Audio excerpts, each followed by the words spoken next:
¿Cómo te marcaron las geografías de tu infancia? Yo nací en La Pampa, una de las zonas más planas del mundo, sin colinas, lomadas o montañas. Para mí, ahora que vivo en una ciudad con subidas y bajadas, aunque no profundas, las tengo muy presentes, en cómo elijo mis recorridos, en cómo circulo el día a día. Las lomas me cuestan, las trato de esquivar y cuando llego a otra ciudad chata, me siento como en casa. En la entrevista de hoy les presento a una persona que también nos va a contar sobre los paisajes de su infancia y cómo le influyeron en su vida profesional. El entrevistado de hoy es Andrés Burlano, un diseñador colombiano trabajando con arqueólogos en Chile y otros lugares. Hablamos de volcanes, fotogrametría, historia de la tecnología en Latinoamérica y del evento más importante para diseñadores dedicados a las visualizaciones digitales y la tecnología interactiva, SIGGRAPH. Déjate sorprender por esta entrevista, escúchala con los poros abiertos. Después de escuchar esta entrevista, te va a dar ganas de chequear los enlaces que pusimos en nuestra página web para mirar los videos con volcanes y cuevas. No dejes de verlo porque están muy bien hechos y vale la pena dedicarle unos minutos. Mi nombre es Mariana Salgado, esto es Diseño y Diáspora.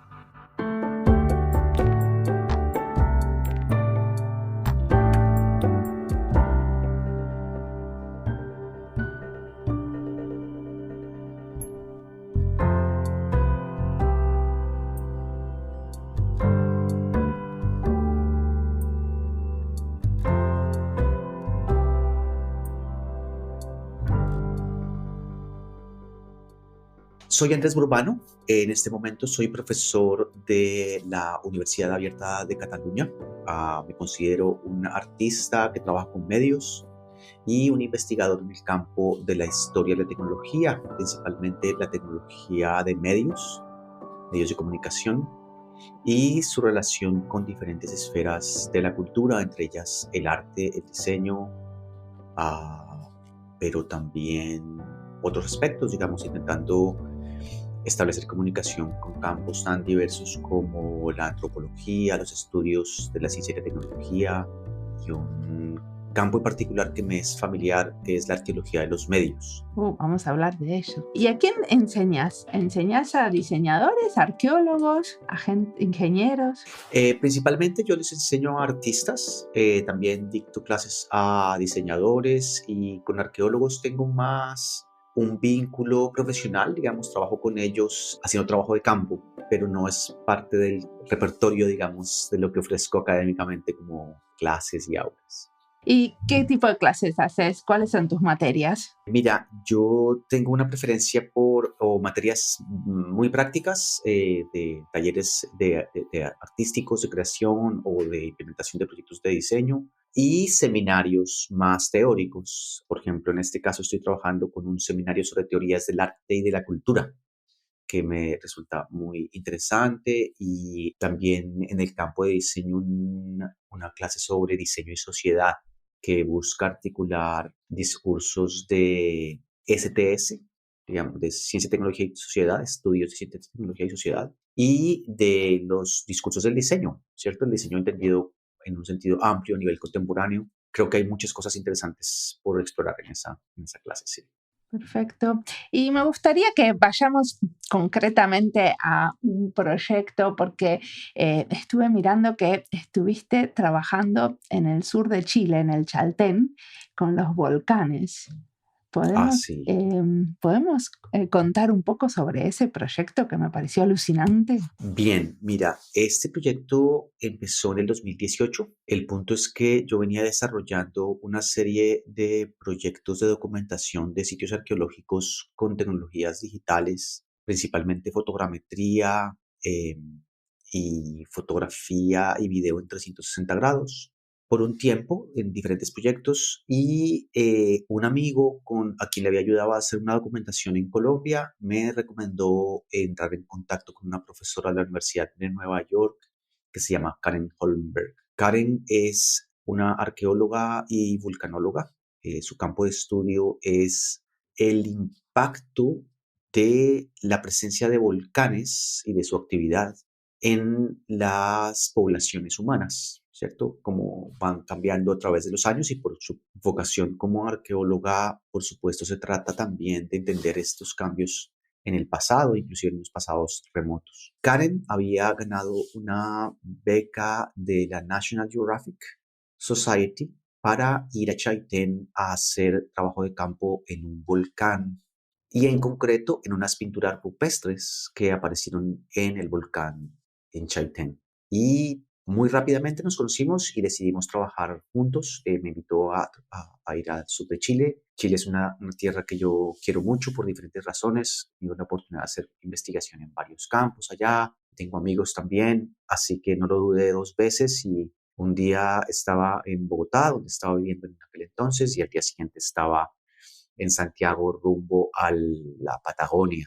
Y llegué a este lugar maravilloso que es Chaitén, a un lugar geográficamente muy diverso, donde los principales elementos, digamos, que interactúan para definir el paisaje son el Océano Pacífico en su esplendor e inmensidad y la cordillera de los Andes que empieza a emerger de una manera dramática, digamos, porque, cierto, tenemos esa interacción un poco de mar y de pronto montañas muy altas que suben hasta tener picos nevados. Y una de estas es una montaña que era Chaitén hasta el 2008, se consideraba que era una montaña, y lastimosamente en el 2008 hubo una erupción muy fuerte que obligó a la evacuación del pueblo de Chaitén, de la gente que vivía ahí, porque hubo un impacto muy fuerte del lajar de la piedra que bajó por la ribera del río y terminó teniendo, digamos, arrasando una parte importante del pueblo. Esto en el corto plazo significó que la gente tuvo que dejar de vivir en este lugar e irse a otro lado por el riesgo que, pues, digamos, implicaba estar cerca de un volcán activo y además del cual no se tenía información porque se consideraba que era una montaña. Y en un momento determinado empezó a existir, por supuesto, más exploración alrededor del volcán y tal, y apareció el tema de unas pinturas rupestres que se habían encontrado allá en unas cuevas que quedaban frente al mar. Y Karen consiguió el permiso de las autoridades chilenas para hacer la exploración arqueológica de este lugar con arqueólogos chilenos también. Fue una expedición bastante bien organizada. O sea, esos son lugares donde los turistas que van a visitar no llegan, digamos. No, no, digamos que esto no tiene un componente turístico. En principio, Chaitén en general no es un lugar muy turístico y además de Chaitén del pueblo para llegar al lugar donde están las pinturas rupestres y tal, es una caminata bastante larga. Ok. Yo pensé Y que el Chaltén era un lugar turístico, porque los argentinos van eh, muchos a pasear por ahí. bueno, eso puede ser, quizá, digamos, naturalmente, ¿cierto? Siendo un lugar de la Patagonia y tal, pues quienes mejor conocen son los otros afortunados en el mundo que también tienen una Patagonia, ¿cierto?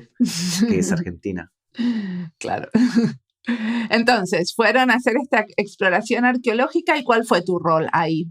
Entonces, mi rol es el de documentar con tecnologías digitales y fotográficas el lugar, desarrollar una estrategia e implementar una estrategia de documentación que permita captar en alta resolución, digamos, todo el conjunto lítico primero de la formación rocosa y después de las pinturas que estaban ahí, que se catalogaron finalmente como de hace unos 1500 años en principio. Y decime, ¿el fin de esta documentación es para seguir investigando justamente de qué años son y cómo suceden las cosas? ¿O es una documentación que se hace porque quieren armar un museo, una exposición? Las dos cosas. Es decir, afortunadamente Karen es una arqueóloga con una visión contemporánea de lo que es la arqueología y está interesada, por un lado, en hacer una documentación que sirva a los propósitos de la investigación arqueológica pura y dura, digámoslo así. Es decir, que sirva para saber dónde se hicieron los hallazgos, exactamente, digamos, una descripción muy minuciosa del lugar en el que estamos, inclusive de las excavaciones que empezaron a hacer allá, por supuesto. Y segundo, generar una serie de materiales audiovisuales e interactivos que sirven para seguir profundizando en el significado de la presencia de estas pinturas rupestres y en el entendimiento del sitio arqueológico en general. En mi caso, entonces, digamos, yo tuve que plantear una estrategia de iluminación, por ejemplo, que era una cosa muy sencilla, ¿cierto? Lo que pasa es que, claro, iluminar en un lugar donde no hay luz eléctrica directo requiere algunas estrategias. Hay que llevar luces, unas luces que no vayan a dañar las pinturas, por un lado, pero que funcionen con baterías y que sirvan para, digamos, entender realmente cuál es la profundidad de las cuevas y tal. Y esto fue algo muy interesante porque de entrada solamente con iluminación ya empezaron a descubrir algunas pinturas que no habían visto anteriormente, porque siempre lo habían visto con esas linternas de arqueólogo que tienen en la frente y pues que son muy potentes, pero que por supuesto no dan una visión general del lugar. O sea que la propia documentación al final sirvió mucho para encontrar nuevos datos. Sí, digamos, eso por supuesto es para los científicos decirlo, pero yo puedo decir que sí, que por supuesto cuando se hace una documentación de este tipo, lo ideal es que vaya de mano con las preguntas y con la investigación que están haciendo ellos. Total, en este caso, digamos, la parte más importante de lo que yo iba a hacer es un trabajo de fotogrametría, que es una técnica para tomar múltiples fotografías, cientos de fotografías de un mismo lugar y después combinarlas y a partir de esas fotografías generar un modelo tridimensional computacional del espacio con buena calidad fotográfica también. Y esto es una técnica que, digamos, no es necesariamente muy novedosa, pero que requiere, sí, para tener resultados buenos, necesita hacerse con mucha precisión. Y esto lo mismo, ¿cierto? No estamos hablando de hacer cosas en un laboratorio, en una sala de cómputo, estamos en la mitad del campo, con la naturaleza funcionando a nuestro alrededor y las luces cambiando y sin electricidad y tal, ¿cierto? Entonces, una manera de relacionarse con ese espacio y de hacer una buena ejecución técnica del proyecto era fundamental. Total, afortunadamente para el equipo de trabajo, la documentación resultó ser bastante eh, generosa, digamos, con lo que ellos estaban buscando y obtuvimos unos modelos tridimensionales de las diferentes cuevas que exploramos, con las cuales pudimos desarrollar después una serie de iniciativas interactivas e inmersivas. Quizá la más importante es una instalación inmersiva que se hizo del proyecto y que se mostró en la exposición Critical Zones, que curaron Peter Weibel y Bruno Latour en Karlsruhe, en Alemania, antes de que Bruno Latour partiera. Entonces, ¿Y cómo funcionaba? ¿Era con realidad virtual? ¿Era una era habitación? una habitación. ¿Cómo lo describís? Estamos hablando de una habitación con proyecciones, digamos, a la izquierda, a la derecha, al fondo y arriba, ¿cierto? Generando como también lo mismo, como una cueva, pero en este caso de proyección de video. Y afortunadamente, digamos, la ejecución de esto se hizo de una manera muy profesional por parte del equipo del museo. Entonces, la calidad visual, digamos, se pudo apreciar bastante bien. Y Una de las cosas que hicieron fue como recrear el volcán y la explosión, ¿no? sí, sin duda, exacto. Parte del tema, digamos, es el siguiente. Por un lado, empezamos a trabajar también con fotografía de drones sobre el lugar para hacer como un modelo tridimensional del sitio donde están las cuevas y después trabajar con material satelital para poder generar una geografía, digamos, de la ubicación en términos ya más amplios, digamos, de este espacio. Y ahí, por supuesto, se empieza a entender un poco esa riqueza geográfica, digamos, de esa interacción entre los Andes y el Pacífico. Y un aspecto que ha sido muy importante en esta y otras erupciones que se han generado en el mismo sector es el comportamiento del humo, de las explosiones y de las cenizas después de la erupción. Porque uno piensa que es algo que se queda un poco como en el lugar, sí que sube y baja, pero en realidad en la interacción con los vientos, las cenizas de una explosión, de una erupción volcánica pueden llegar a darle la vuelta al planeta entero, por ejemplo. Entonces, para entender un poco ese proceso, acudimos a simulaciones computacionales también y este material lo usamos como parte de la instalación. Y esas cenizas pueden ser muy nocivas, ¿no? Para los animales y las plantas. Sí, claro, pueden ser muy nocivas. También depende de un ciclo, digamos, de las cenizas mismas, porque también son tan ricas en minerales que en muchos casos, cuando caen, los suelos pueden ser muy fértiles, porque funcionan como unos fertilizantes naturales también. Entonces, por supuesto, si se respiran, digamos, durante el momento de la erupción y en los días y meses posteriores, puede tener implicaciones en el sistema respiratorio muy serias, por ejemplo, para los seres humanos. Pero también a largo plazo, la interacción con el ecosistema puede llegar a ser positivo como un fertilizador.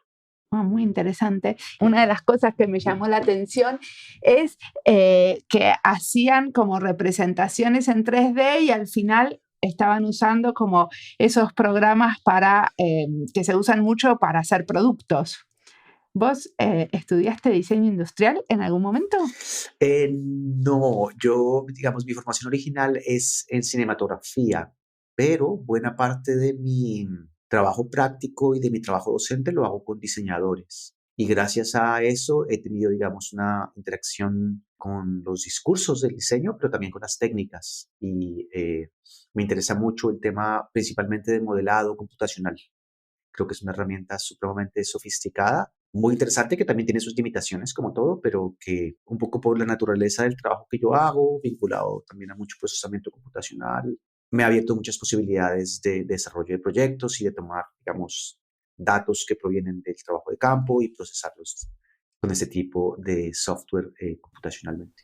Y después de hacer este trabajo de la creación de estos modelos 3D, ahí sí hacen un video y ahí tu experiencia en cine debe tener mucho que ver. Sin duda, claro, exacto. Se hicieron varias salidas, ¿cierto? Porque primero tienes como un modelo tridimensional en un software que te permite, si quieres, exportar en video solamente un fragmento o exportar todo el entorno como una experiencia inmersiva en 360 grados o escoger una secuencia en particular. Y de acuerdo al proyecto, prácticamente hicimos todas, porque hicimos inclusive una versión online de videos de 360 grados inmersivo, estuvieron la versión de exposición y finalmente va a haber una versión que se va a quedar en un museo que construyó la Fundación Pro Cultura en Chile, ahí en Chaitén, para justamente conmemorar, digamos, la erupción, digamos, y la interacción de la cultura local con ese acontecimiento, ¿cierto? Y posterior implicación del pueblo de Chaitén para volver a habitar en el lugar, que es donde están ahora, de vuelta. O sea, la gente volvió a La vivir en el gente pueblo. volvió a vivir ahí. ¿Y qué es lo que te llevó a los volcanes? Bueno, yo nací bajo un volcán.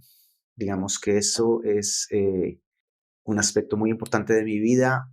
Yo nací en una ciudad al sur de Colombia donde hay literalmente un volcán activo, que es el volcán Galeras. Y qué sé yo, cuando yo iba a la escuela, cuando era niño, veía el volcán, algunas veces nevado, otras veces sin nieve y con fumarola, ¿cierto? Que es como la emisión de gases del volcán. ¿Y nunca te dio miedo? Claro, digamos, pero el miedo, más que la visión del volcán, el miedo venía con las constantes o frecuentes más bien movimientos telúricos, ¿cierto? Pequeños temblores. Yo crecí, digamos, en el colegio con simulacros de erupciones permanentes, ¿sí? Todos los años y cada tanto tiempo, pues realmente la tierra se movía. Pero lo que es muy curioso es que, mira, cuando yo era niño, eh, mi padre me contaba que cuando Alexander von Humboldt pasó por la cordillera de los Andes, él había dicho que ese volcán le recordaba al Vesubio y que la ciudad, nuestro pueblo, Pasto, le recordaba a Pompeya y que él creía que el destino de nuestra ciudad era terminar arrasados por el volcán.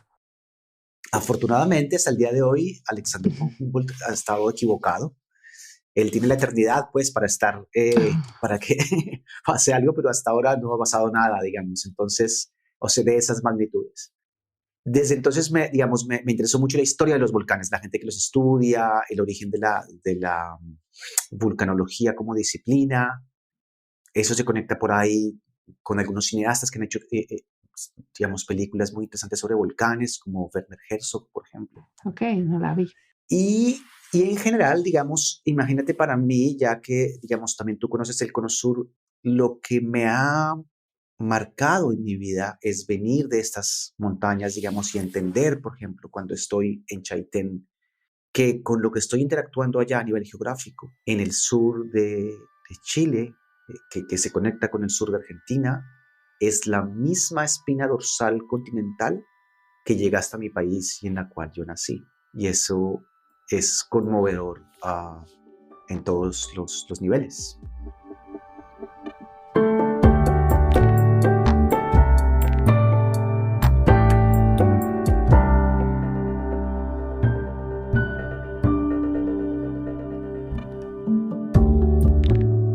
Esta entrevista es parte de las listas Infografía y visualización de datos, Colombia y diseño, Chile y diseño, España y diseño, investigación en diseño.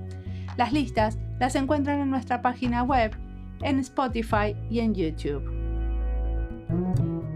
Admiro mucho este tipo de documentación visual que sirve para la investigación. Hace muchos años me pasé un verano construyendo un facsímil digital de un mapa de México de 1550. En ese momento trabajaba para un grupo de investigación que se llama Sistemas de Representación, en el Laboratorio de Medios de la Universidad de Aalto. Teníamos las fotografías y había que empalmarlas, pero como tenían relieve era muy laborioso. Fueron horas y horas de trabajo minucioso. Después colaboré en diseñar una herramienta para poder anotar ese mapa. Es un trabajo que dirigió Lili Díaz durante muchos años. Está todavía online y se puede acceder. A ella la entrevisté en el episodio 191. Ese es mi único punto de contacto con este tipo de trabajo que incluye la fotogrametría, y de ahí derivó mi profundo respeto por los que se dedican a estos temas. Aunque a mí la investigación en diseño me llevó por otros caminos.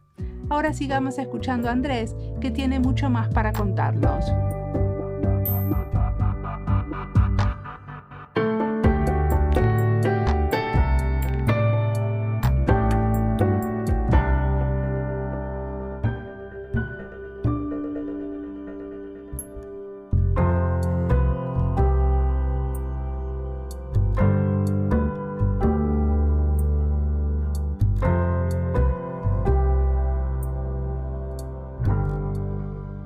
A mí me gusta mucho una escritora ecuatoriana que habla de los volcanes. No sé si la conoces, Mónica Ojeda.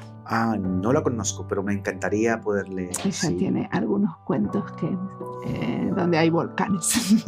Se me ocurrió. Eso fue un paréntesis. Volvamos ahora a lo que nos convoca. Una de las cosas que estuviste haciendo y que estás haciendo, sos muy activo en la comunidad de SIGGRAPH, ¿no? ¿Querés contarnos qué es y cuál es tu rol? Claro que sí. SIGGRAPH es el acrónimo de Special Interest Group in Computer Graphics and Interactive Techniques, grupo especial de interés en gráficas computacionales y técnicas interactivas. Es un grupo que se formó hace 50 años en Estados Unidos como la primera comunidad interesada en el estudio, digamos, de las aplicaciones visuales a la computación. Es parte de la ACM, que es una asociación muy grande, digamos, sobre la computación en general. Y este grupo hace una conferencia anual bastante grande que tiene, qué sé yo, 18,000 asistentes y que tú puedes, digamos, enviar diferentes tipos de participaciones para que sean parte de la conferencia. Pero además de la conferencia, digamos, la parte más académica y más técnica, tiene muchos otros componentes, como por ejemplo una galería de arte, una sección para proyectos de diseño, otra sección para proyectos de tecnologías innovativas. Y entiendo que vos tuviste un rol creando estos nuevos espacios, ¿no? Adentro del Congreso. Sí, digamos, mi rol originalmente fue como curador de la galería de arte. ¿cierto? Esto fue en el 2018 en Vancouver. Allá, por ejemplo, tuvimos la oportunidad de hacer una parte de la exposición, la desarrollaron proyectos de comunidades indígenas trabajando con tecnologías computacionales. Fue una sorpresa muy interesante encontrarnos con trabajos de comunidades indígenas de varias partes del mundo, trabajando con tecnologías muy avanzadas, algunas de ellas, desarrollando videojuegos, encontrando en los videojuegos una forma de seguir contando las historias de sus propios pueblos, por ejemplo. Tuvimos participaciones de Canadá, de Estados Unidos, de Hawái, de Alaska. Y después, digamos, en el 2020, tuve la oportunidad de proponer un track nuevo en la conferencia, que es el track de historia, porque lo que sucede es lo siguiente, es un evento que mira mucho hacia el futuro, pero que después de 50 años de desarrollos computacionales en el campo, es muy importante dar una mirada hacia atrás y entender qué ha sucedido históricamente, por ejemplo, con el origen de las herramientas con las que trabajamos en diseño o en audiovisuales o en arte, ¿cierto? Y esto para mí es fundamental, esta perspectiva histórica de dónde vienen las tecnologías, cómo los artistas, los diseñadores han intervenido activamente en la formación de ellas. Y es también una manera de entenderlas mejor, inclusive para practicar a través de ellas mejor. ¿Esto es lo que se llama retrospectiva? Sí, Es el área de exactamente, retrospectiva. Sí. exactamente. Retrospective. Y después de este programa de historia, digamos, donde tuvimos participación de gente muy importante, por ejemplo, Ed Catmull y Pat Hanrahan, que fueron las personas que obtuvieron el Turing Award en el 2019, que el Turing Award, que es el premio más importante que se da en el mundo a las ciencias de la computación, es un equivalente a un premio Nobel. Tuvimos la oportunidad de tenerlos a ellos hablando sobre su investigación y por qué razón recibieron este prestigioso premio de la ACM. ¿Y por qué lo habían recibido? Básicamente por la construcción de los primeros software que permitían hacer render de modelos tridimensionales. Es decir, tomar un modelo tridimensional y poder exportar eso a imagen y después más adelante a video, que es algo que lo usamos hoy mucho, digamos, en muchos aspectos, desde, qué sé yo, a películas animadas hasta prácticas, digamos, de diseño y de arte. Y esto para mí tiene, ¿cierto? Dado que son las herramientas con las que yo trabajo, tiene un sentido muy profundo, digamos, de la relación que se establece entre la práctica artística y las herramientas a través de la cual se ejecuta. Y cuando ustedes están armando un nuevo track, ¿no? Una nueva sección, ¿es siempre siguiendo el formato, el mismo formato de una conferencia donde se presentan artículos o también están como explorando nuevos formatos? Sí, mira, en este caso la idea es explorar nuevos formatos también. Por ejemplo, entre Ed Catmull y Pat Hanrahan, lo que tuvimos fue un diálogo. Sí, los pusimos a conversar en casa, frente a una chimenea, con un moderador que era un amigo de ellos, y se logró encontrar, digamos, un ambiente un poco diferente al tradicional de las conferencias. ¿Cierto? Las conferencias ya tienen el componente académico que es muy robusto, y es importante encontrar otros espacios. Entonces, en este Pero esto caso, se había como un video, o sea, ¿era una conferencia híbrida o esto se hacía a distancia y la gente los veía desde ya, sus esta edición de la computadoras? conferencia particular fue totalmente digital. Ah, La conferencia claro. es una conferencia presencial, digamos, este año vamos a volver a ir a Los Ángeles, el año pasado fue en Vancouver, pero esta versión fue totalmente digital gracias, tú sabes, al impacto de la pandemia. Y decime, una de las cosas que se estuvo hablando mucho es esto de la huella de carbono que producen estas grandes conferencias científicas. ¿Eso es algo de lo que los organizadores de una conferencia están revisitando? Naturalmente, mira, yo creo que la pregunta sobre la sostenibilidad debe ser una pregunta transversal a todas las actividades humanas. Y unas de ellas son el mundo académico, ¿cierto? Desde las universidades. Y después está el tema de las conferencias, ¿cierto? Que Implica muchos desplazamientos de mucha gente, que implica en muchos casos montajes que después duran muy poco tiempo y tener una idea de, por ejemplo, de los ciclos de vida de los materiales que se usan para el diseño de los espacios de las conferencias y tal, es algo que se tiene que revisitar permanentemente. Y en este caso, digamos, estamos hablando de ese tema, la realidad es que el año entrante voy a ser el chair de toda la conferencia SIGNA.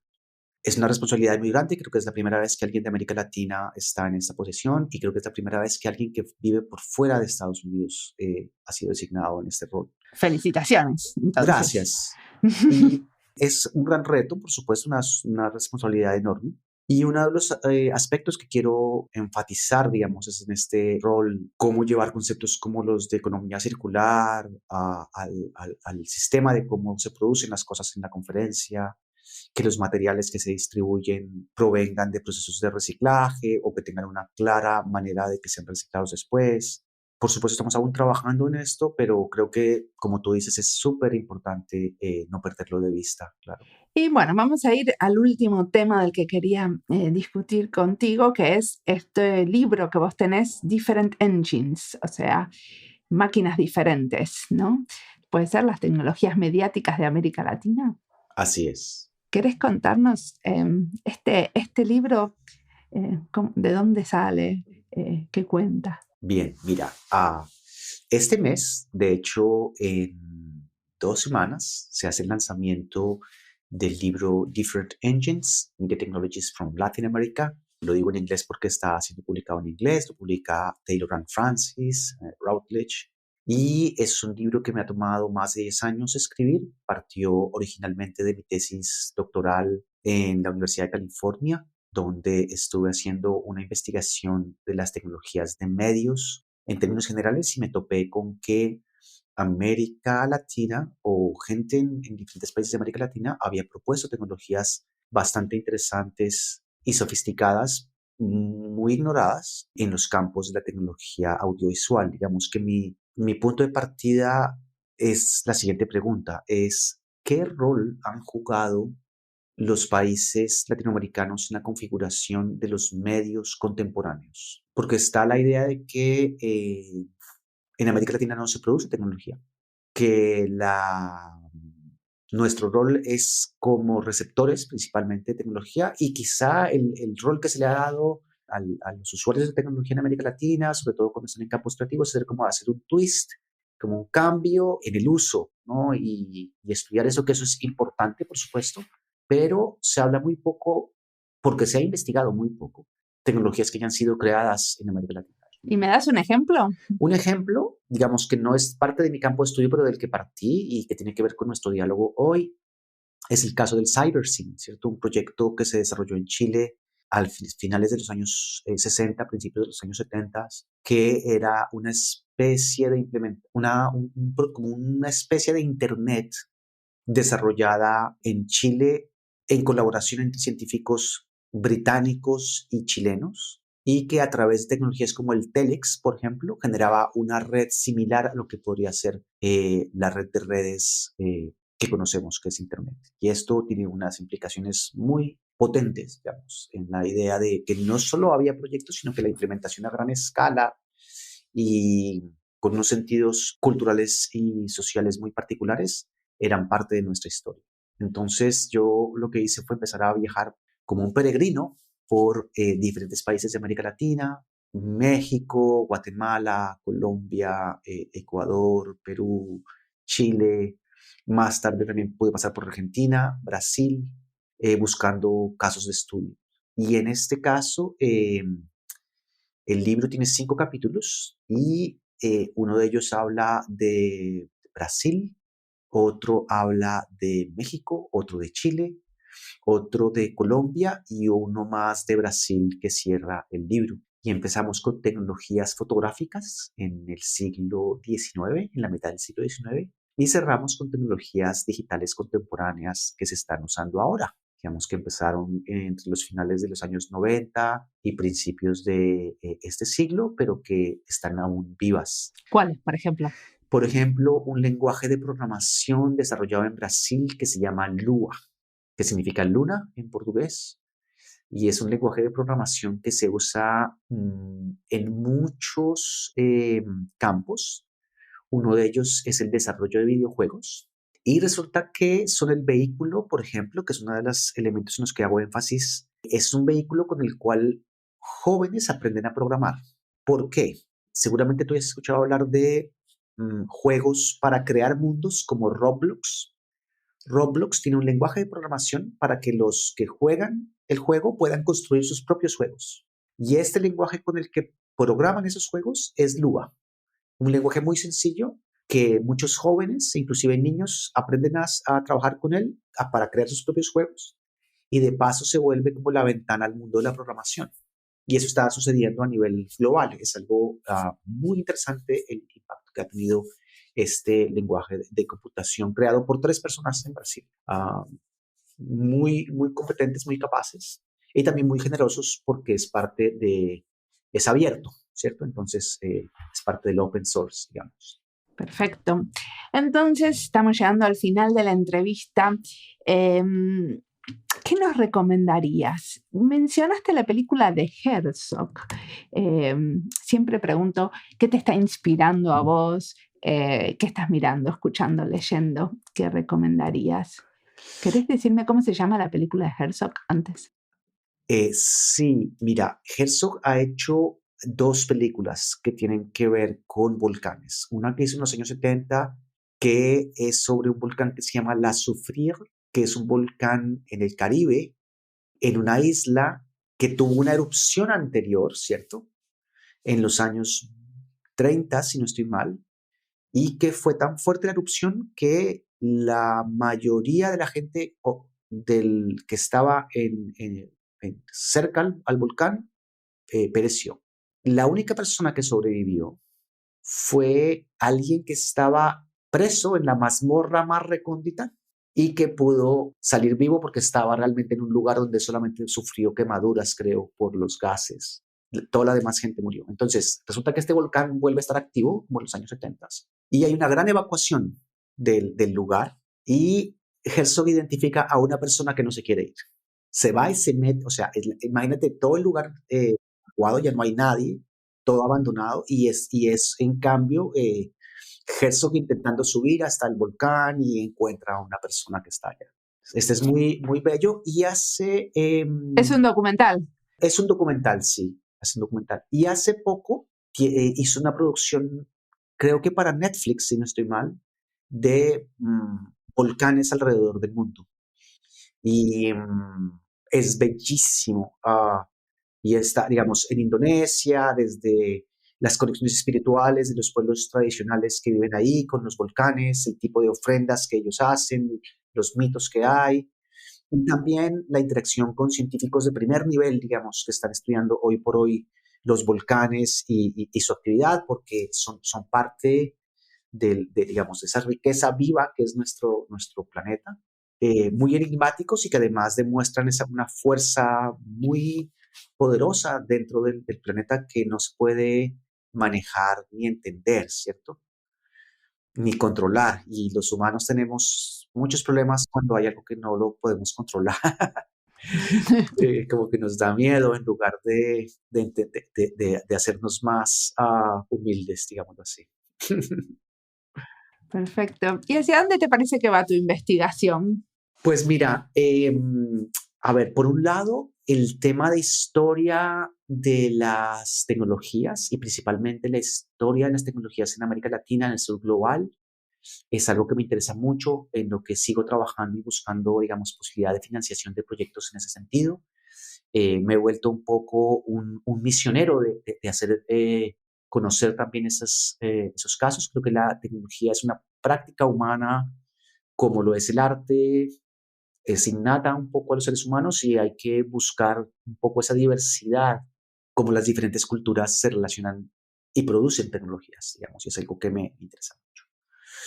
Por otro lado, el tema de SIGGRAPH, digamos, de la relación con la conferencia, digamos, como una de las más avanzadas en términos de herramientas digitales para usos creativos, me parece que es fundamental proponerle a la comunidad preguntas que vayan más allá de los simples usos computacionales, y es como cuál es el impacto que esto tiene, cuál es el impacto que vemos a futuro, cómo están transformando estas tecnologías nuestra relación, por ejemplo, con las ciudades.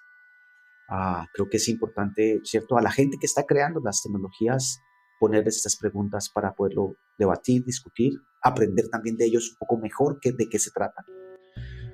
Y seguir trabajando en interacción con otra gente. Eso es una de las cosas que más me gusta a mí, que es no trabajar solo, sino encontrar personas con las cuales trabajar, científicos, artistas, ingenieros, con quienes desarrollar proyectos y hacer de este tránsito por la vida un paso más interesante. Muchísimas gracias por la entrevista. A ti.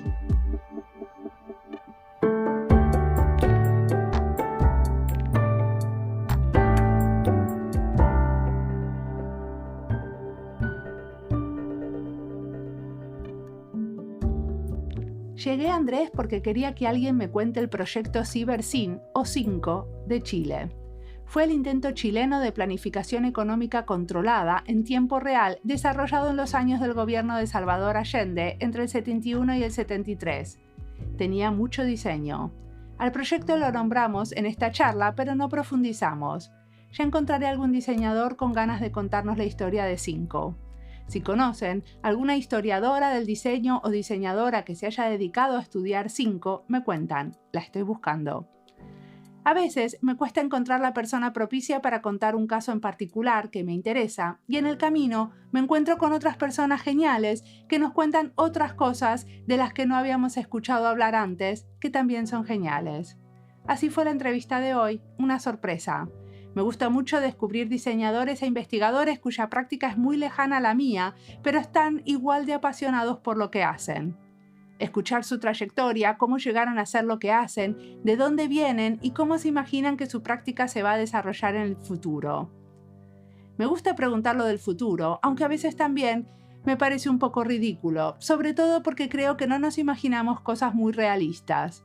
Por lo menos a mí, nunca se me hubiera ocurrido pensar que iba a trabajar en el Ministerio del Interior de un país como Finlandia, como diseñadora. Ni toda la furia, ni la mejor tormenta de ideas me hubieran dado ese resultado. La vida me sorprendió y espero que ahora que estoy en un momento de cambio, terminando un trabajo de varios años, me vuelva a sorprender con algo inesperado. Hablando de sorprenderse, no se olviden de darles una mirada a los videos que produjeron Andrés y su equipo. Son imperdibles, unos poemas.